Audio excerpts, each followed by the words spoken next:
Okay, so Unit 6, Day 2, arithmetic. Well, if it's a noun, it's arithmetic.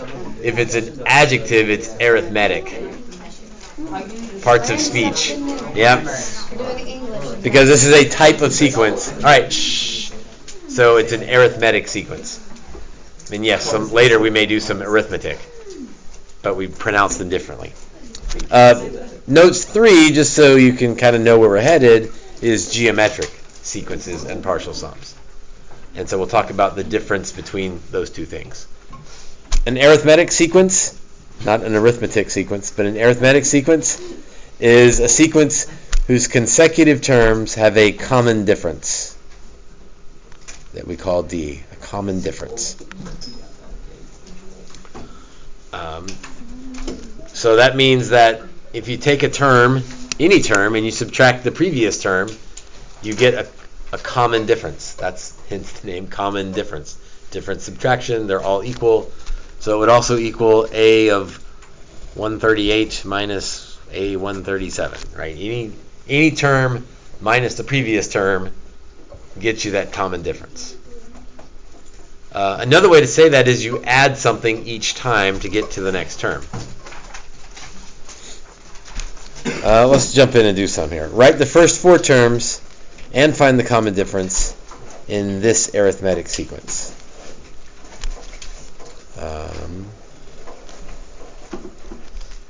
So this is a little bit overkill here. I'm going to write out what term number we're on. 1, 2, 3, 4. And so if I plug in 1, I get 7. If I plug in 2, I get 8 plus 3 is 11. If I plug in 3, 12 plus 3 is 15. If I plug in 4, 16 plus 3 is 19.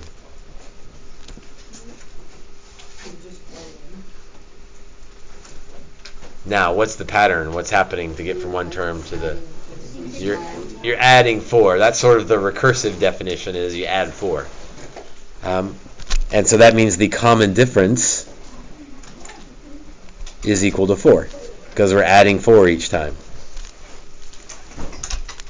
So we found the first 4 terms, and we found the common difference of 4. Why don't you do the next one? It's the same question. Find the first 4 terms, and then find the common difference.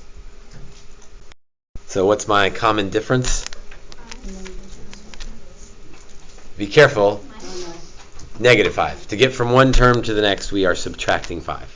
D is negative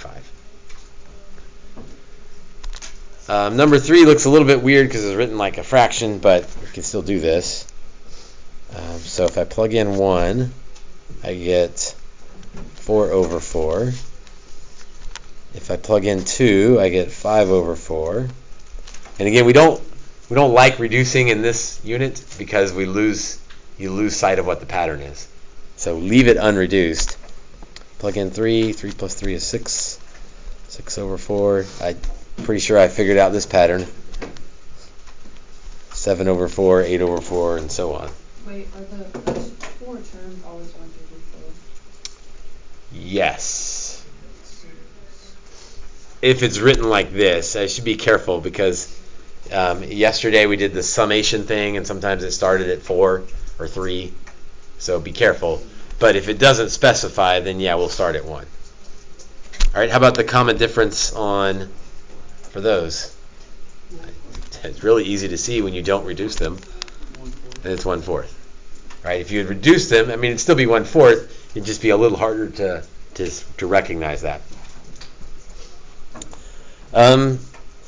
So anybody ready to make some conjecture about what the common difference is looking at the formula? It's the slope. Okay, it's the slope. You could say that is the slope. Or it's the coefficient on n. So So it was 4 or negative 5, and then this one was a little bit weird, but it was still 1/4. Be careful saying slope. These aren't lines because they're discrete points, so it's not a continuous function. But I definitely know what you meant when you say slope. Okay, what we're going to do next is come up with an explicit formula from a sequence. Now, I can give you the formula and you can memorize the formula, but kind of working backwards here, like why memorize a formula when we could just figure it out? So I'm going to show you the figure it out method, then I'll give you the formula if you'd rather that. But let's do this is sort of the understand the concept method first. And when we get through that, then I'll give you the memorize the formula method.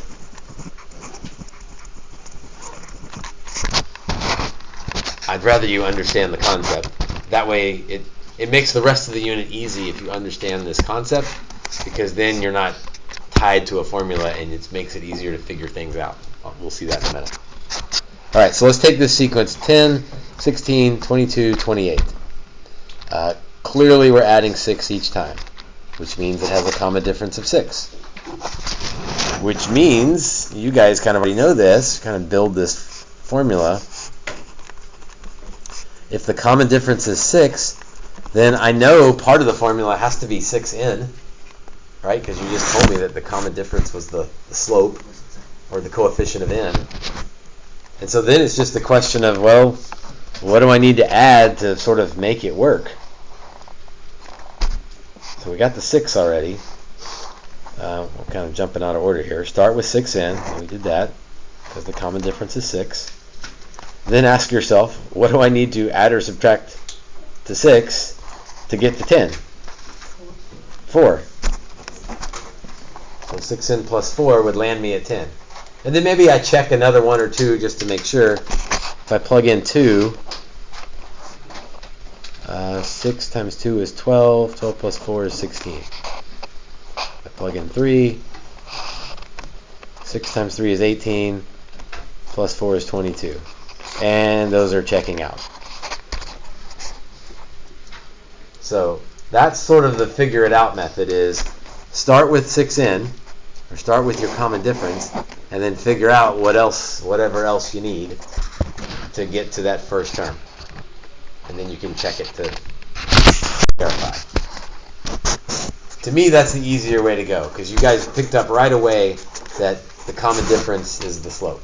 And then it's just look at it, figure out what that missing number is to make it work. If you don't like that, if you're a memorize the formula person, again, this is not the preferred way, but it could work. It can work like this. And I'll just say it, when we teach PreCal AB, we usually don't teach the figure it out method because some of them can't figure it out. We teach the memorize the formula way. It's more procedural, works the same way every time, but then you have to memorize something. I can show you how it works. A1 is 10, D is 6, n minus 1.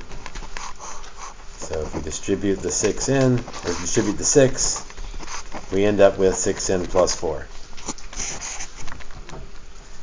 But like, why would I memorize a formula when the figure it out method is really not that hard? So find the common difference, you know that's the slope, and then your next job is, well, what do I add to it to just kind of make it work? Let's get some practice on that. Maybe that's still seeming weird. So number 4, write the explicit formula, and then find the 28th term. Okay, well, once we have the explicit formula, the 28th term is plug in 28, so that part's easy. So the explicit formula, what's my common difference? Negative 4. So I know my formula. What does that mean for what my formula will definitely have in it? Negative 4n.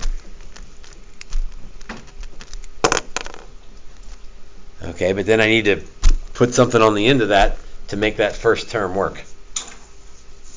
So if n is 1, Plus -3. let's see. Because if it's -13 plus. If I plug in 1, 14 plus 3. I want A1 to be -7. So -4 minus 3 would get me to -7. And then, again, I would check it just to make sure. If I plug in 2, -8 minus 3 is -11. If I plug in 3, -12 minus 3, -15. So I feel pretty good about that one. The 28th term means plug in 28 for n. Let's see, 28 times 4, 25 times 4 plus 3 times 4 is 112. Or just old school, 8 times 4, yep, 112. So -112 minus 3 would be -115. But that's the easy part. The tricky part is figuring out the explicit formula. All right, you try number 5. 10 times 100 minus 21 would be 1,000 minus 21. So what is that? 979.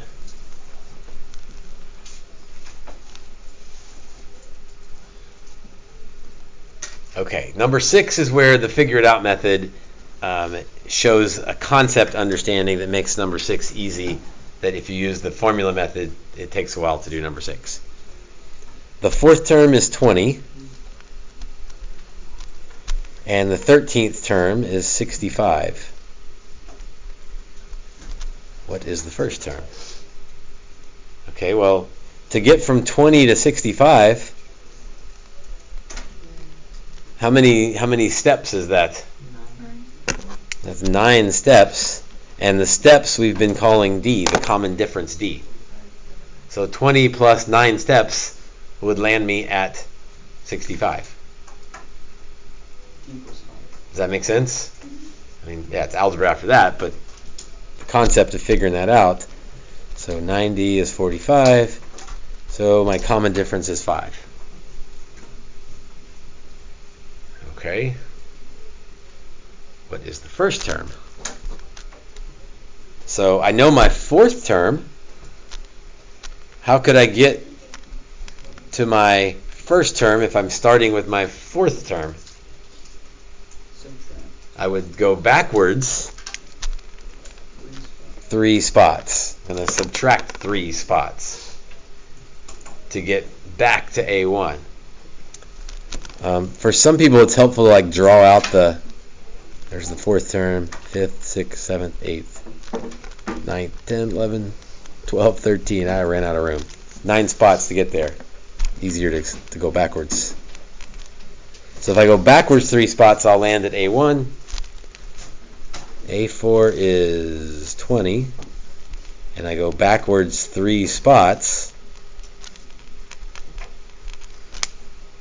My first term would be 5.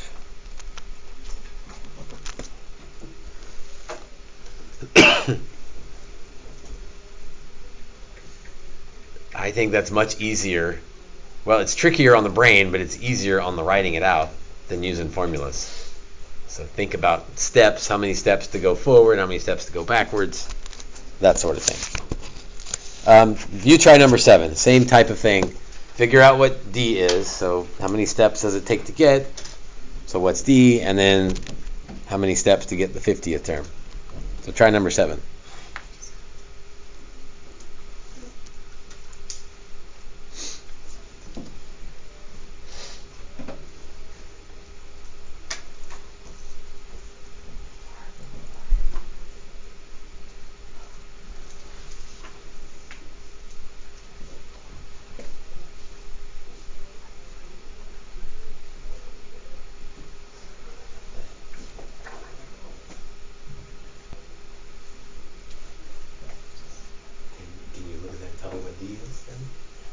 Why don't you try it?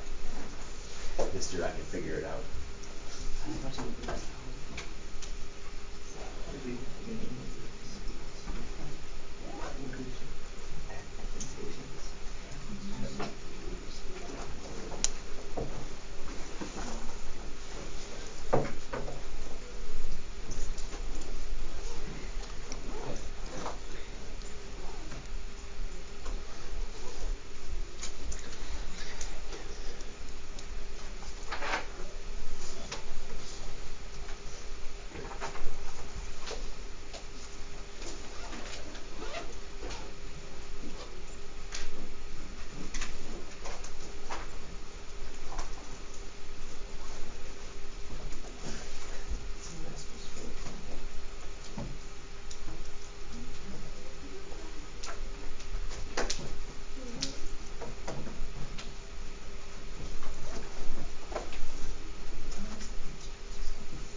biggest problem for some of you is you'll try to do too much in your head.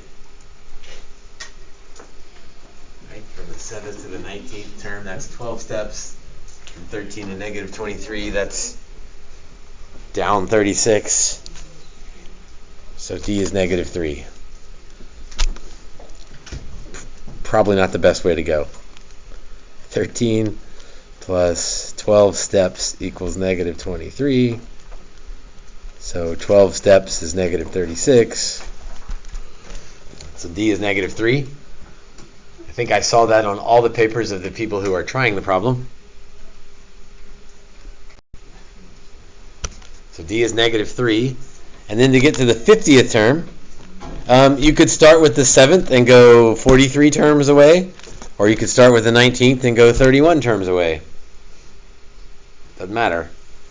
I think I'm going to start with the 19th term, because that's closer.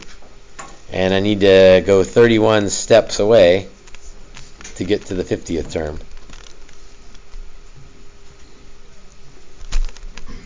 So negative 23 plus negative 93 is negative 116.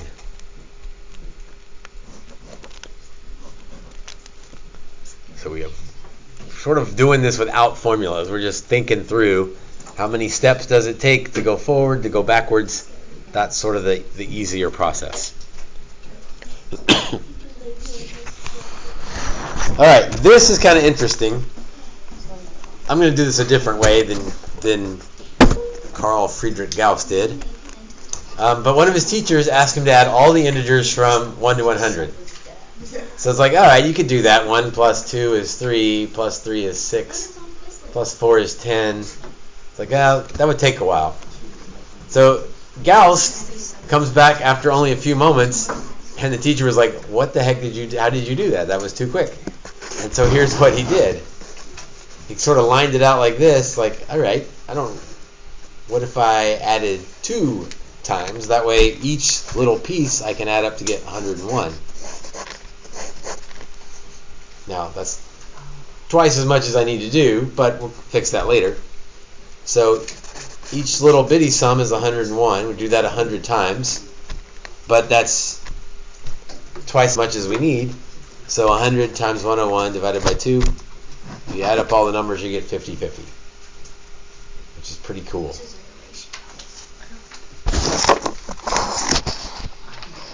Here's how I've always seen that done. If you want to add the numbers 1 to 100, I would find the average. So the average would be the first term plus the last term divided by 2. That'd be the average. 50.5. But how many terms are there from 1 to 100? So the sum is the count times the average. So 100 times 50.5, also 50/50. Now, let's turn the page. And you can come up with it the Gauss way, but to me it's easier to say that the average is the first term plus the last term over 2. Right? Rather than adding them all up and dividing by how many terms there are, because they're equally spaced, I can just do first term plus last term divided by 2. That's my average. And then my total would be however many terms there are, number of terms, times the average. So let's rewrite that as something that looks more official. S sub n is n times a1 plus an, and then every book always writes it all over 2, but in my mind I think of it like just the a1 plus an over 2, because I'm thinking of average times the total. Well, that's another one where you can reason through it and come up with the formula, or you could just memorize the formula. Either way, you got to know that formula.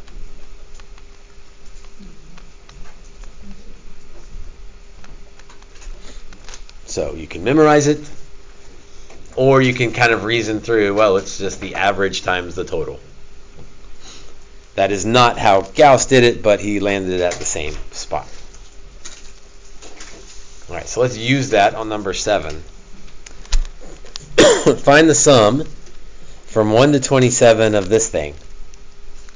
Well, one way to do that would be to list out all 27 terms and then add them up.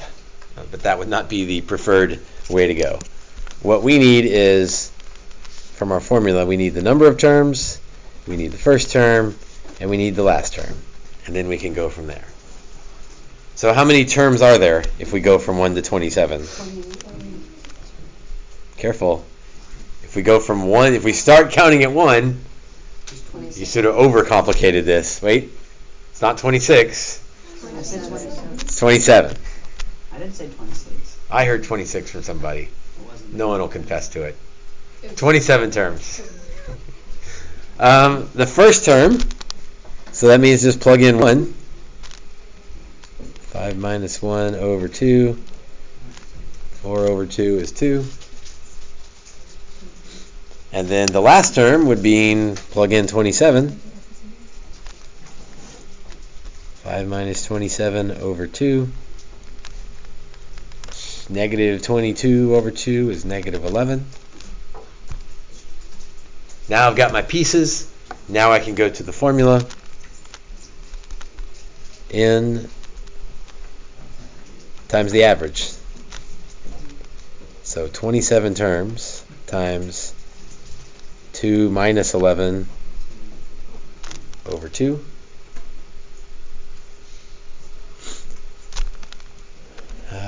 Nothing divides by 2. So whatever 27 times negative 9 is over 2. 27 times 9, 63, 243. So negative 243 over 2 is the sum. So that takes a little bit of work, but it's way better than writing out 27 terms and adding them together.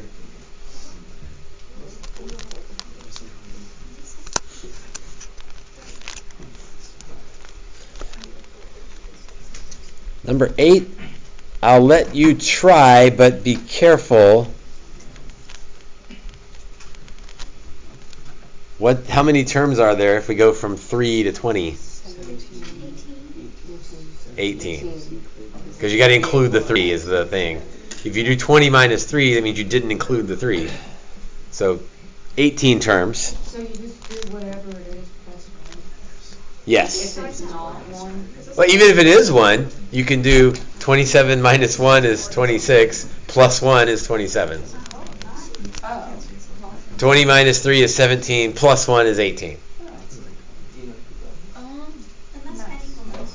Now, what am I going to plug in to get the first term? Be careful. 3. Because this thing starts at 3.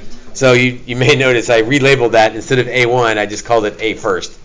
Because it's not necessarily when you plug in 1, it's wherever you start. So let's see, that's 33 plus 5 is 38. And the last term is whatever the top number is. So 220 plus 5 is 225. So 18 times 38 plus 225 all over 2.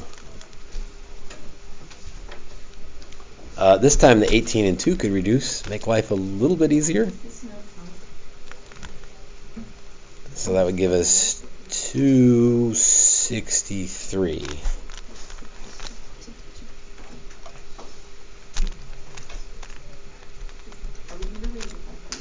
Don't remember if this one's, it is a 2-part test, I think. But this is not calculator necessary. You can multiply 263 times 9.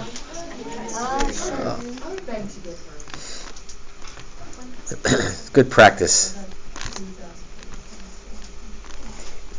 2,367? Question mark?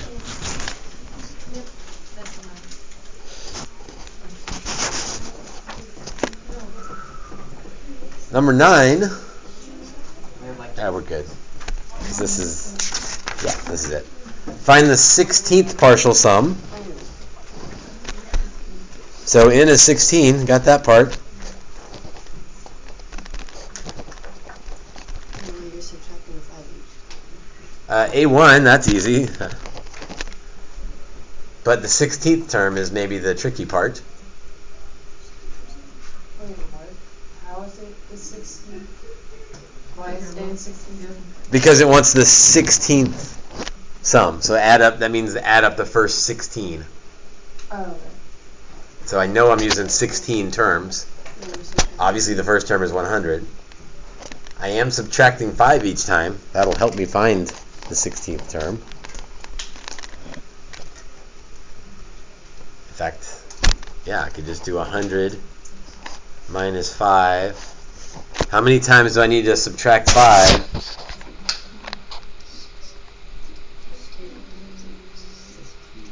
15 or 16? 15, because you're already at the first step. You're going to go 15 steps away.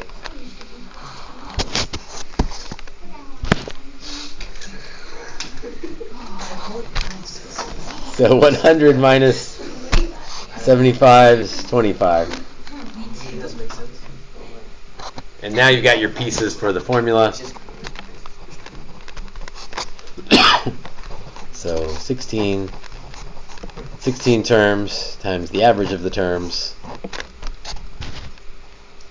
But then I would sort of regroup the 16 and the 2 so I can get 8.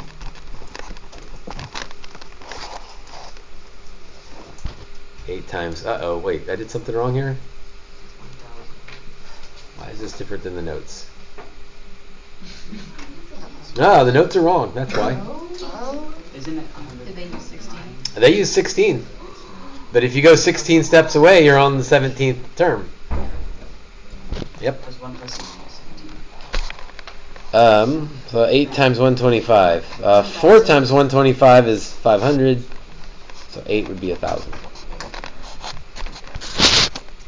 Or 125 times 8, old school. That's what I did. Nothing wrong with that. It works.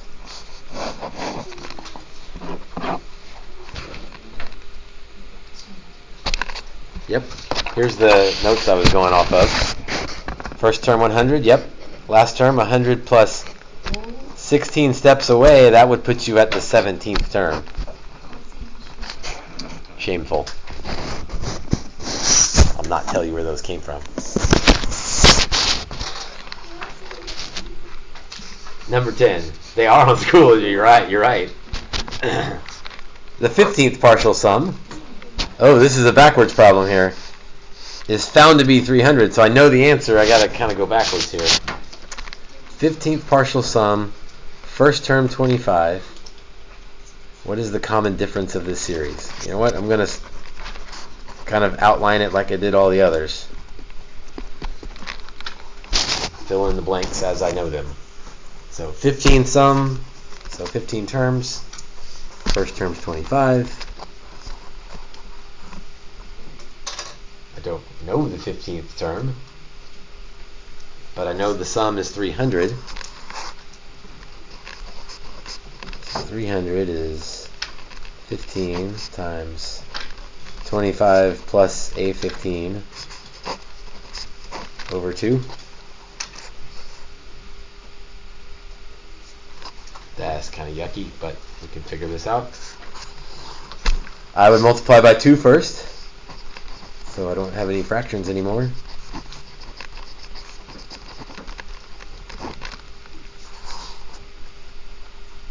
Some of you might distribute the 15. I would divide by 15.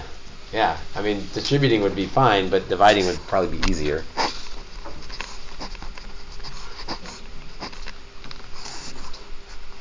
Let's see, 600 divided by 15? 40. Well, yeah, 60 divided by 15 is 4, so 40. So A15 is 15.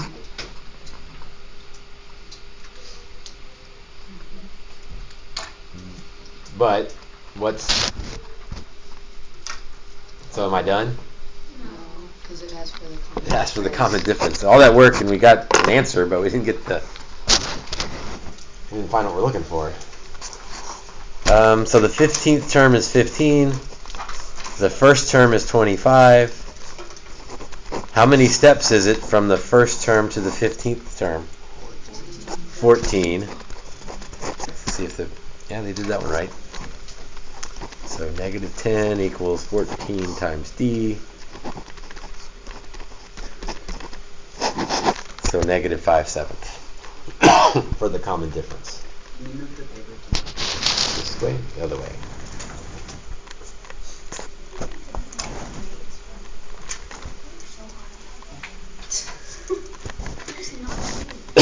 In my mind, there's only one formula to memorize for today, and even memorize is maybe too strong a word. It's the average times the quantity. Gets you the total. Everything else is kind of just a figure it out situation. Alright, so today's assignment is worksheet 2.